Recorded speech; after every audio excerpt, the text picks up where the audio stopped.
The central narrative of sexual health is the art of balancing safety with pleasure, Mm. and that they're both always present and they're both always needing to be choreographed.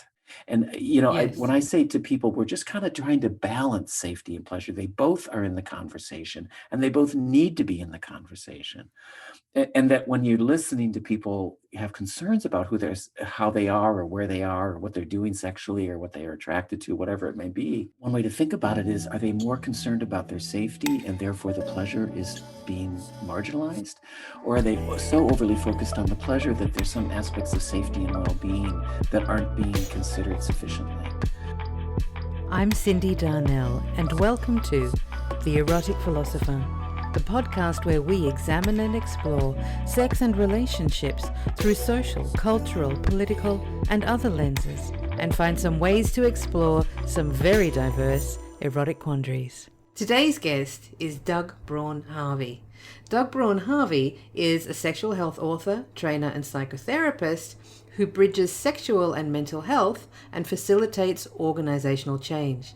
In 2013, Doug Braun-Harvey and Al Killen-Harvey co-founded the Harvey Institute, an international education, training, and consulting supervision service for improving healthcare through integration of sexual health. His new book, Treating Out of Control Sexual Behavior, Rethinking Sex Addiction, written with co-author Michael Vigorito, was selected as the 2018 Health Professional Book by the Society for Sex Therapy and Research, called STAR. Previous publications include Sexual Health in Recovery, Professional Counselor's Manual, and Sexual Health in Drug and Alcohol Treatment, a Group Facilitator's Manual. Enjoy this conversation with Doug Braun-Harvey. It is such a pleasure to have you here. Welcome to The Erotic Philosopher. Thank you. I just need to tell you, I love the name of your show. Thank you. I also love it. And a lot of people seem to love it. And it really kind of encapsulates the kind of things that I like to talk about, is taking discussions of sex and relationships and pleasure, beyond the surface, beyond the stuff that perhaps you only see in magazine columns, which is really why I also invited you here, because you're one of my favorite thinkers in the world in this realm. So for people who perhaps are not familiar with you and your work, how would you describe your passions in this work in your own words?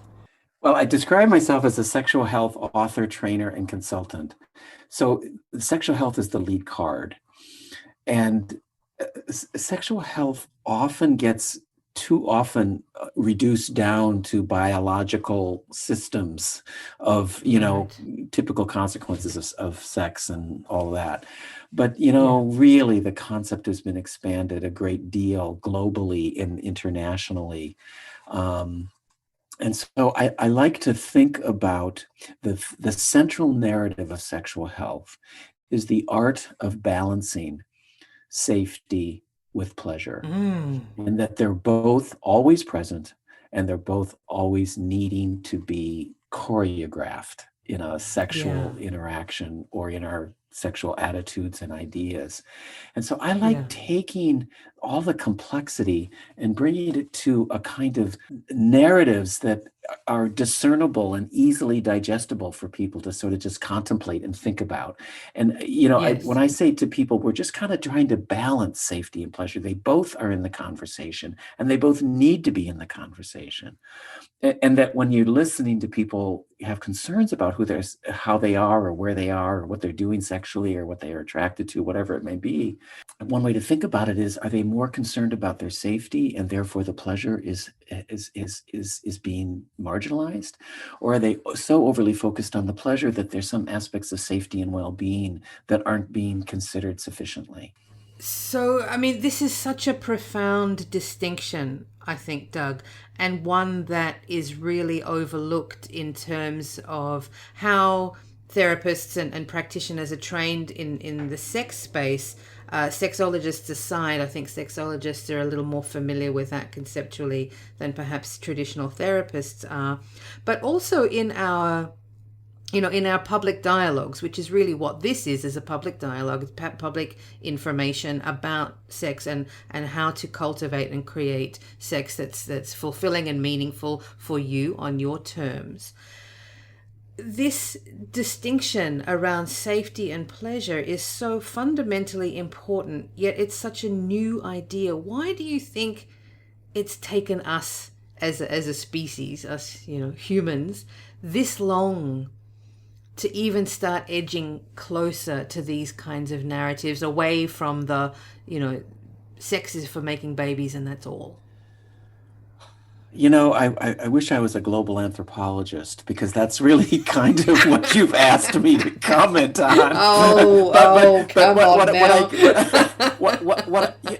What I can give you is just sort of my experiences of in conversation with so many people. How is it that it doesn't take long for us to be on the planet where we're more concerned about being judged for our pursuit of pleasure than we are with making sure we protect other people from harm? And I don't know how this happens, but I tell stories in my trainings about, you can have children on the playground, first, second, third grade, and they've learned some titillating fact about something to do with sexuality that they just think is ribald for a second grader. And they're out there talking about it, and they're loving having this, this, that, and yet they're all looking for somebody to come, an adult to come, and they're going to get in trouble. That there's something about the realm of sexuality and all of the pleasures and intrigue and mystery and just curiosity and just lived experience in our bodies that it doesn't take us long to understand there's risk in just enjoying and being interested and curious in this part of ourselves. It takes a concerted effort to balance the curiosity with the concern and risk of judgment or punitive reactions, or it just happens so early, and in so many cultures in so many different ways. I was teaching in Dublin last fall and doing a talk on my out of control sexual behavior work and also sexual health. It was a 2-day training, and several of the women came up to me who Irish and Catholic faith, and they were talking about even when they're married and doing all the things that the Catholic Church says to do as a female and a woman and a cis woman, there's still a conflict with enjoying sex. That there's something about just the pleasure in sex is a conflicted concern for them. Even as a married, even though they're doing kind of they're monogamous and they're married and they go to church every week, they've got all the things in their favor. Yes, and yet pleasure is still a conundrum. So, to me, it's the pleasure. I think the dilemma is, what do we do with the pleasure? We're so much more comfortable talking about sex when it injures people. That is really, really true. And I have seen this be true, certainly when I was living in Australia. The only times sex made it into the mainstream media was when someone had been harmed, someone had been attacked, some footballer had gone on a rampage and, got caught at some group sex party taking drugs and something else happened, and that was the only time sex was in the headlines. It was never a headline of woman has mind-blowing orgasm or man learns to have an orgasm without ejaculating. Like you never see those headlines. It's always something terrible. And there is really something, and I think interestingly in the US, even though there are some very, very conservative narratives that do tend to float around here, there's also a willingness to engage with discomfort here that I have not seen in Australia, for example. How do you think it is that we can have these very sort of robust emotional conversations about so many things, but when it comes to the sex and especially the pleasure element of it, that discussion is not allowed. Well, your sentence, I just want to mention something I say a lot to clients or people I talk to when they say something's not allowed. My brain says to me, it's harshly judged. Ah, Not allowed is code for saying you are harshly judged. We don't like to right. say harshly judged, so we say it's not allowed. Like it's somehow it's allowed. Of course there's nothing out there that says this is not allowed. The Right. issue is, how do I have conversations about pleasure without the immediate result of what I say being a judgment? That's a really important distinction. And in our culture, I'll just speak what I think is common in the US where I live and work, is that when you judge somebody in response to their sexual activity or sexual life or some sexual thing they seem to be enjoying about their sexuality, the person who's doing the judgment doesn't get judged by others. So you get to look sneering, you get to be disgusted, you get to go, you do what? That makes me uncomfortable. How dare you talk about that? The person who makes that statement is really never evaluated negatively in most cultural situations. Right. So the judger it isn't really held to a standard of, why are you being so judgmental? That's really mean. That's not, why are you, they say now, yucking my yum. That's a newer idea. Yes. Yeah. It's still in most places, the judgmental response, it gets to be expressed without any kind of accountability. Yeah. And I love that you're looking at flipping that script and flipping that discourse even around, let's not put the scrutiny on the person who's seeking the pleasure. Let's put the scrutiny on the person who's doing the judging. Yes. And how do they get to be the one decreed as free of responsibility? How is it that we, this is a collective thing, not an individual thing, that we have collectively moved towards this understanding that the person who sits in moral judgment is the person who gets the right to say what's harshly judged and what's not. The sentence I like to think about a lot is, where's the pleasure?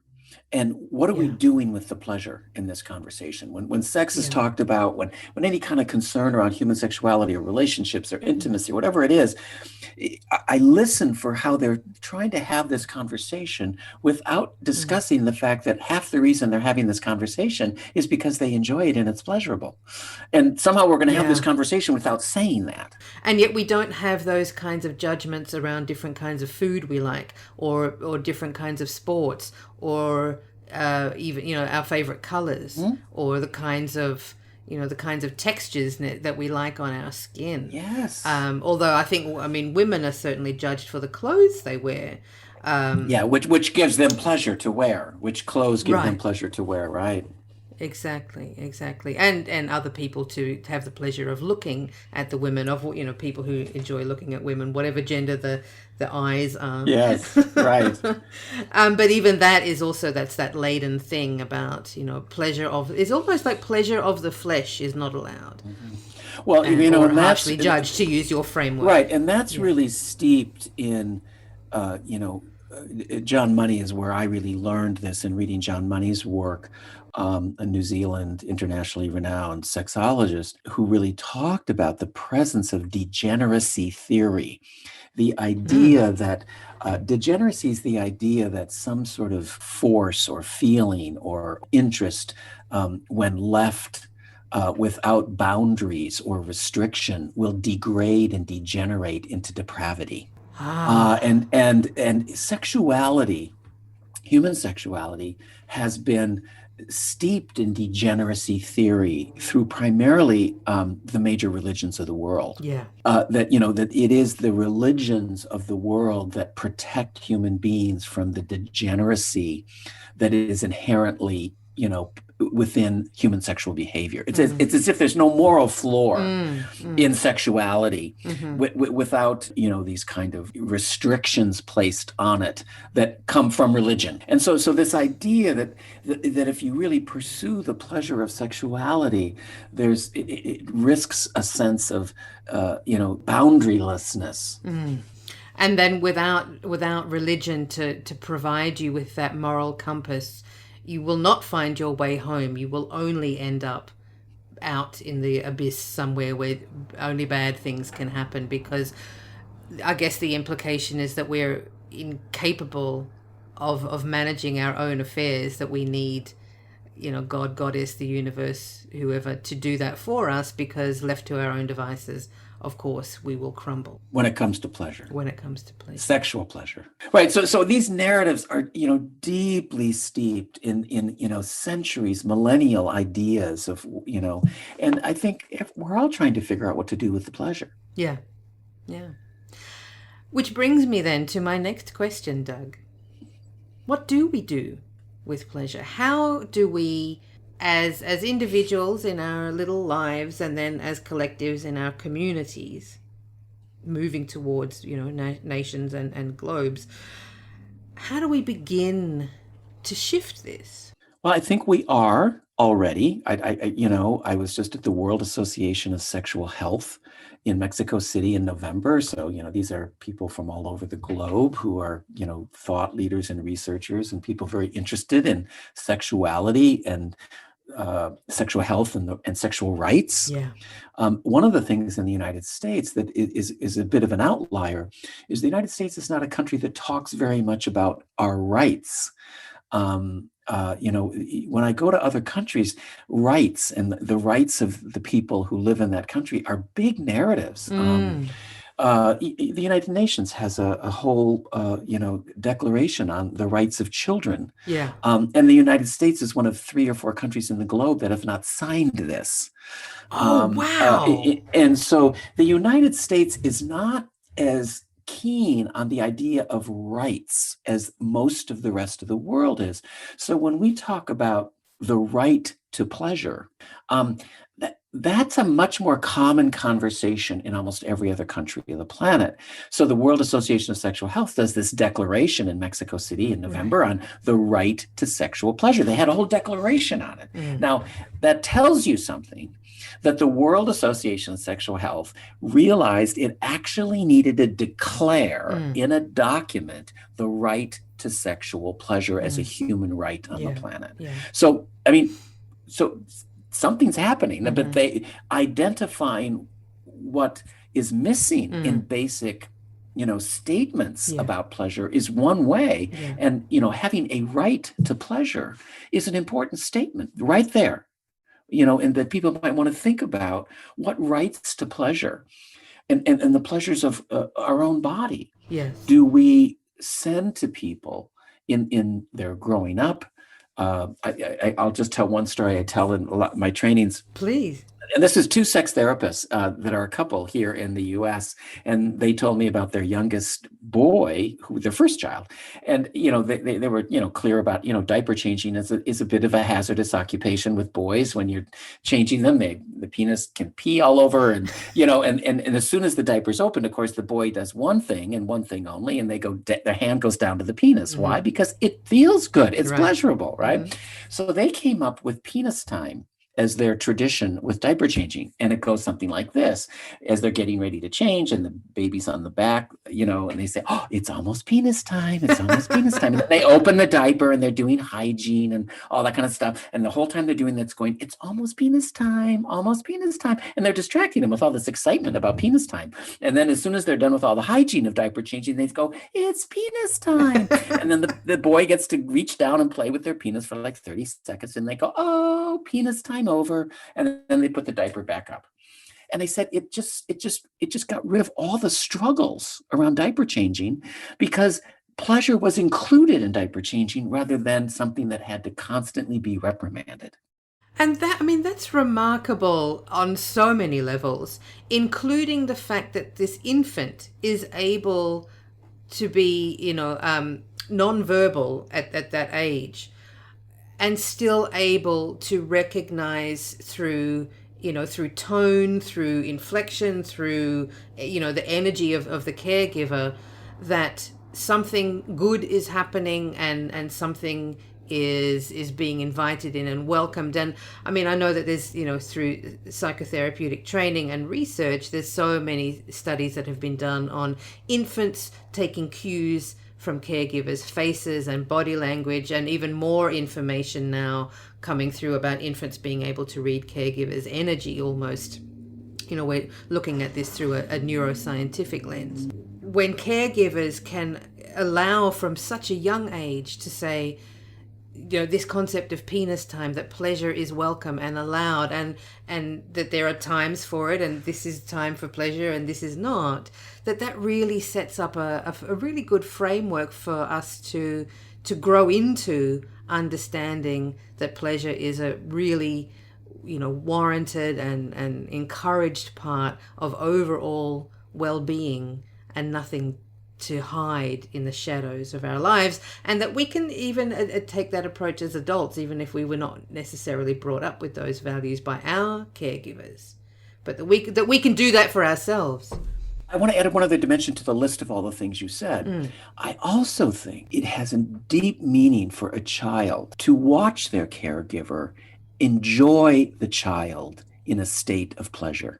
If you think back on being a kid and you're out playing a game, or you're out having a good time with all your pals or whatever, and you look out the corner of your eye and your parent is standing there, and you see the parent just enjoying you, enjoying life. Yeah. I think this means something about how one feels about pleasure. It's not just I'm experiencing the pleasure, but somebody who I rely on and depend on enjoys me when I'm having pleasure. And so, so I'll talk about the sexual debut in a lot of my trainings, and that's the number one sexual value on the planet, by the way.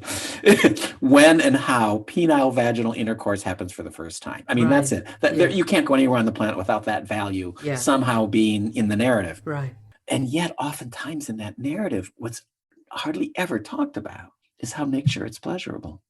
We make sure it follows the moral standard, which is about safety. That's the safety continuum, right? Because, I mean, there are still countries in the world where somebody can be stoned to death if they don't follow this protocol correctly. There's a lot there. There's a lot writing on that. You can be shunned from religions. You can be marked for life if you do this debut in the wrong way. I mean, there's a lot of consequences for this. So it's not a small deal. But what's not emphasized is the pleasure of it. Now there might be cultures and countries around the world where that's the case, and I don't mean to overstate this. But the general narrative is not that we emphasize the pleasure of it. Yeah. Absolutely. That really is the real turning point for us moving forward as professionals in this space, and as people who have bodies, which is probably most of the people listening, I presume. I don't know that there are going to be that many thoroughly disembodied people listening. That when we can keep our focus on pleasure, that really is the beginning of making all the difference. Doug, when I first encountered you and your work, and it was really through a model of therapeutic intervention that you have now become internationally renowned for, which is the Rethinking sex addiction model, the treating out of control sexual behavior. I know it's an enormous subject, and I really would like to invite you to speak to it a little bit, especially for listeners who feel that perhaps, and sort of dancing on the tail end of this notion of pleasure, the way that you reframe what is collectively understood to be sex addiction, to say, no, there is another way of looking at this. How would you, for lay people, talk about the concept of out of control sexual behavior through a pleasure informed lens? I really appreciate that question, because the fact that you've asked the question that way already challenges the idea of an addiction model. An addiction model is founded on the idea that a person has moved into a pathological relationship with their sexual life, either through behavior, control, or what they desire, what they find pleasurable, whatever it may be. But there's something about their sexual life now that has become an addictive process, which is thought of as pathology, a disease. There's a serious condition here, a syndrome of something. So that means there's something that has to be treated and remedied, to move to some other non-pathological state, right? Well, if you think about it in a different way, which is the way I think about it, it goes on what we said earlier, that we only tend to think about sexual lives until they've injured or hurt somebody. So one of the things I invite listeners to think about is we often don't talk about sexual health, which is both safety and pleasure, and all that entails. We usually don't talk about it until somebody has hurt or injured somebody. Yeah. So the way it works now in our country is that you get access to thinking about your sexual health only after you've done something wrong. So in this model of out of control sexual behavior, we have these men who come to us for help who feel out of control in their sexual lives. And what we think about is, here's the price of admission you've had to pay to have conversations that think about your sexual health.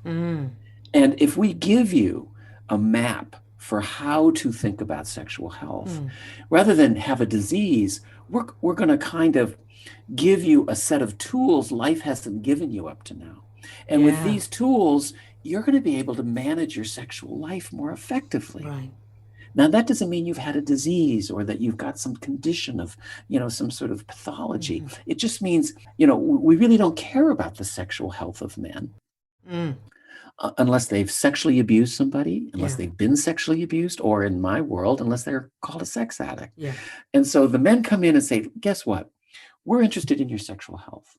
We're interested in there's these 6 principles of sexual health that we kind of give them as their map. It's the only thing we ask them to think about.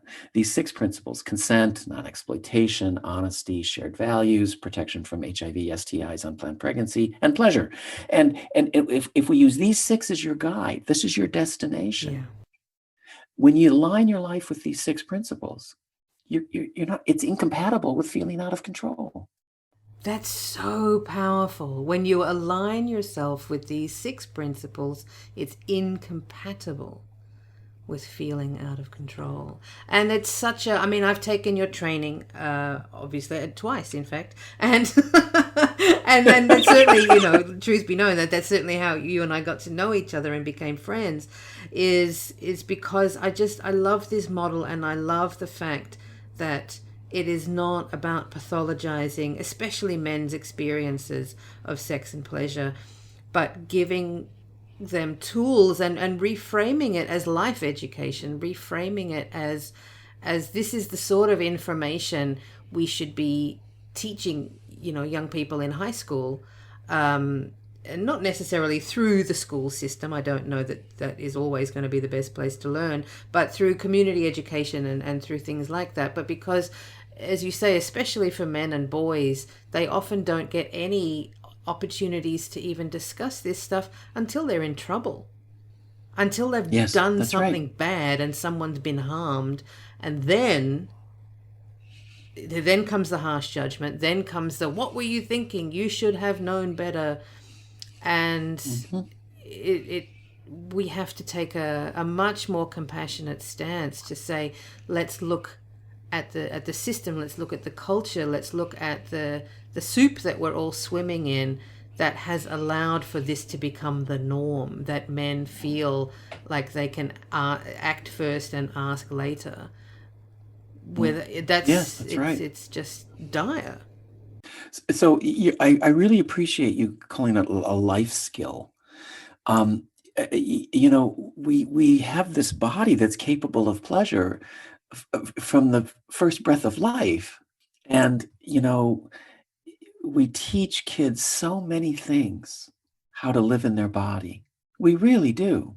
It's amazing the things we have to teach a human being, how to live in this experience of we call a human body, and how to live with the pleasure capacities of our body is something that isn't given enough time and attention. Yeah.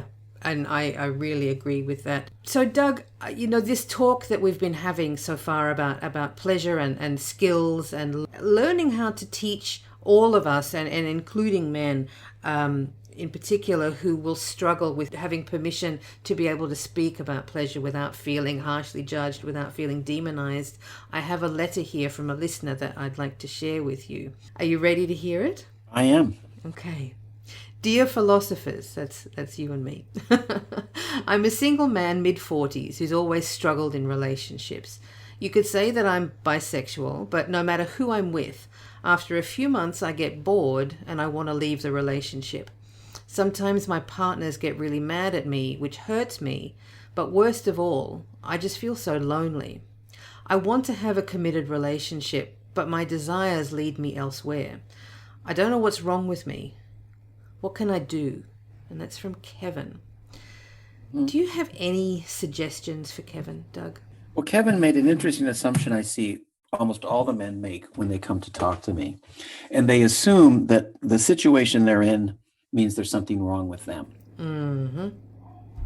They rarely say, what knowledge am I lacking here? Oh, that is amazing. Teach me something to help me understand my life better. Yeah. So I don't conclude that the only thing I can conclude is there's something wrong with me. Yeah. It's the position everybody takes. You're absolutely right. They center it all in themselves, and that there's something wrong with them as an insular, isolated, separate human being on the planet, and everything else that's happening out in the world doesn't explain what's happening.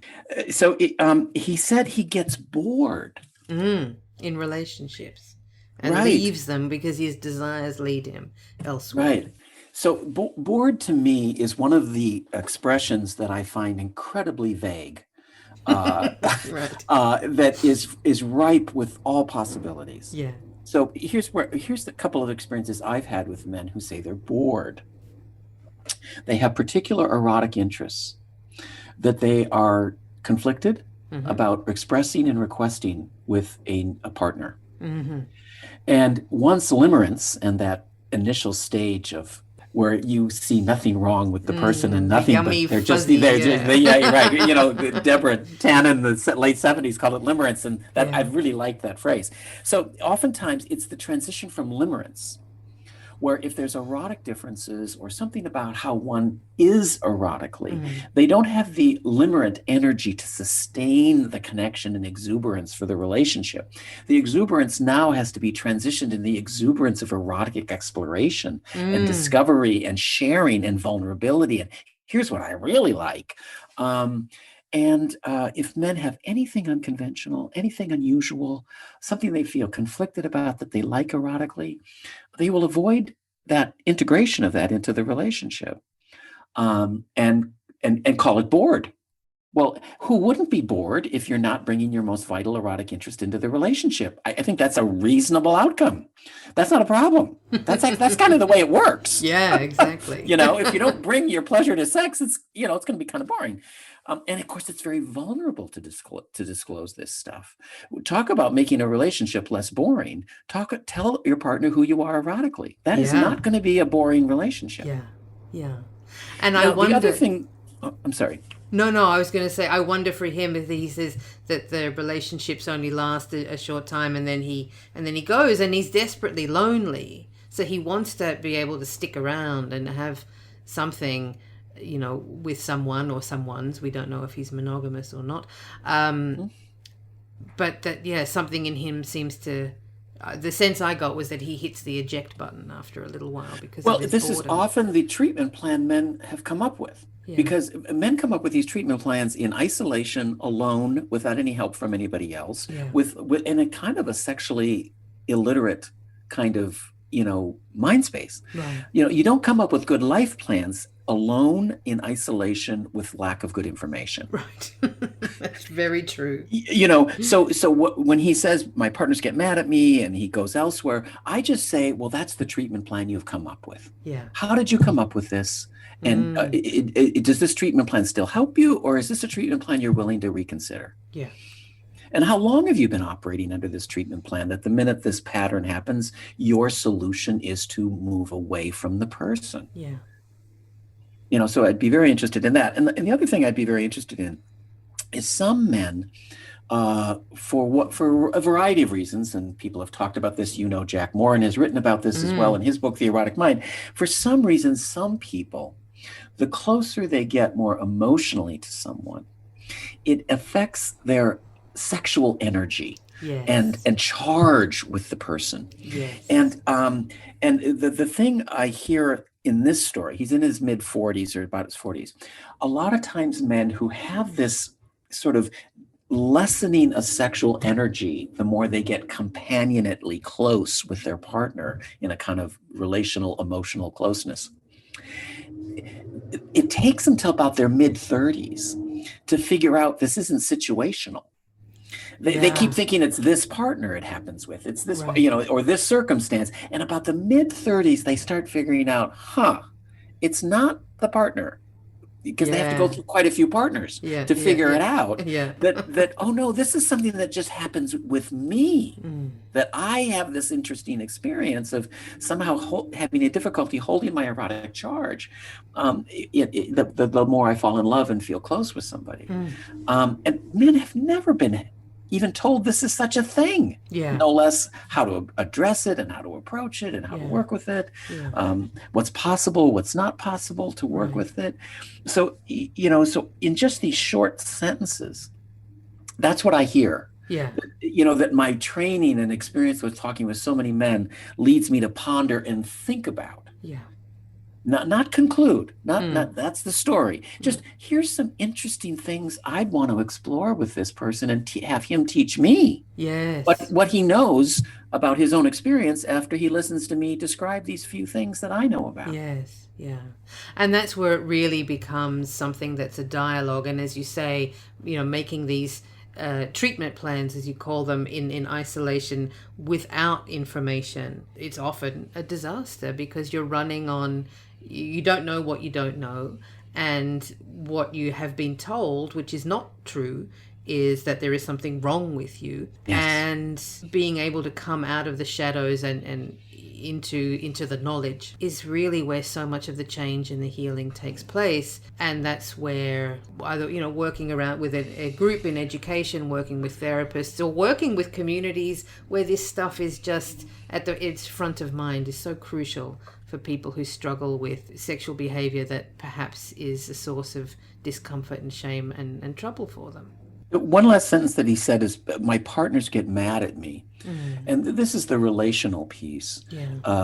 Partners who might be having, falling in love and really attracted to somebody, and then all of a sudden the sort of the sex wanes, or there's something that there's some more distance happening and they don't understand. These are not easy conversations for a newly forming couple and dyad to have.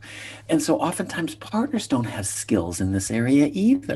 Definitely. And a partner may think there's something about them, or, these are so difficult. And so once men learn there's certain patterns they have in how they work, then it's almost like introducing your user's manual to your new partner. It's like, here's my history, here's how it's happened, I'm working on this, it's not about you. I mean, these are really useful conversations. But without literacy, without some knowledge of oneself, all of this, reactivity is sort of the only space people know typically where to go when these disappointments happen around a diminished erotic interest between two people. I am so glad that you exist in the world, and every time I talk to you, I learn more. I appreciate the work you do, and the clarity and permission that you bring to people is just such a soothing balm on an otherwise chafed erotic template. And as we wrap up our discussion today, I know that you're no longer working in private practice, but you are still offering trainings to clinicians, is that right? Yes. Well, a couple of ways people could have, if they're listening to this and are interested in some other ways of, spending some time in conversation with me through recorded resources. If you're a therapist or professional, I do have an online course in my book that I co-authored with Michael Figueredo, Treating Out of Control, Sexual Behavior, Rethinking Sex Addiction. It's through Pink Therapy, which is a United Kingdom resource that is a very reputable resource for education and training throughout Europe. Dominic Davies is a guest on The Erotic Philosopher also. Oh, wonderful. So so that's Dominic's program. Dominic and I have collaborated on this. So if you go to my website, theharveyinstitute.com, you can get information about this course. And if you're wanting to get ASECT for become a sex therapist and want credits for how to become a sex therapist or renew your certification, this course can do that as well. And then I have a new program that I'm part of a team. It's a Facebook Live show. We air every Monday, 2 p.m. Pacific, so it would be 5 p.m. Eastern in the U.S. It's called Rethinking Porn Addiction. And there are 5 of us on the show, too. Myself and Kristen Hodson are both the clinicians and therapists, but there are 3 men who have previously identified their cis, white, married, heterosexual fathers who all have identified at one point in their life as porn addict and no longer do. And we just spend every week in conversation with them, going over certain aspects of their story, their experience, and reinterpreting their experience through a sexual health lens rather than an addictive lens. That's amazing, and that's a public access resource. It's right. It's a Facebook Live site. You can just go to the Facebook Live site. It's called Rethinking Porn Addiction, and then it's a YouTube channel as well. Okay, that's the one. Yeah, I'll put that in the show notes. You'll see all of the previously recorded programs, and this is just directly for the general public. Yeah, to see men thinking openly and thoughtfully about their sexual lives that they've had concerns about, without it having to become a lifelong idea that they're a sex addict. Thank you so much, Doug. It's always a pleasure to talk to you. Well, I think what you do is remarkable, and I love it that you're in the United States now. We have this amazing resource right here in our country. And I remember meeting you in Australia, and it was like you're coming to the U.S., and it was like, yay! And I'm glad to be here too. I hope you enjoyed listening to this conversation with Doug as much as I enjoyed having it, and please refer to the links in the show notes about ways to follow up with Doug's work if you're a clinician or if you're interested in seeing his public access work about working with men experiencing out of control sexual behavior. If you're enjoying The Erotic Philosopher, please leave us a review on your favorite podcast platform, and of course subscribe to make sure that you get notified for every episode as it drops. You can follow us on social media at The Erotic Philos, that's PHILOS, on Instagram and Twitter. To submit a quandary to The Erotic Philosophers, head on over to my website, cindydarnell.com, that's CYNDIDARNELL.com, and click on the podcast tab where you'll see all past episodes, including a link to leave your quandary. You can also check out my services, working with me for groups, couples, and individuals, and my online pleasure school, which offers you a suite of ready-to-go online courses to navigate sex, pleasure, and relationships. Thanks for listening.